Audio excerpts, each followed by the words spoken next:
இப்போ பெருஞ்சீரகம் 1/4 ஸ்பூன் போட்டாச்சு.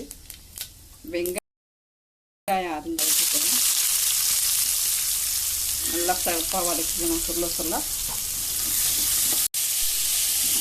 நல்லா அடுப்பில் சொல்ல வெங்காயத்தை நல்லா வதக்கிறேன். இப்போ கருவேப்பிலை பொடி அரைச்சி வச்சுருக்கேன். வீட்டே தயார் பண்ணது கருவேப்பிலை பொடி. கருவேப்பிலையை காய வச்சு நல்லா மிக்சியில் நுணுக்கி வச்சுருக்கேன் கருவேப்பிலை பொடி. அடுத்தது இஞ்சி பூண்டு பேஸ்ட்டு போட்டுக்கணும். இஞ்சி பூண்டு பேஸ்ட் போட்டுக்கணும்.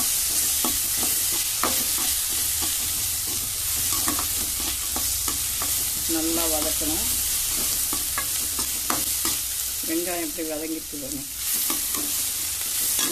இந்த கனவாக இதில் கொட்டணும். கொட்டி நல்லா சொல்ல வதக்கணும். தண்ணி கொஞ்சம் ஊற்றி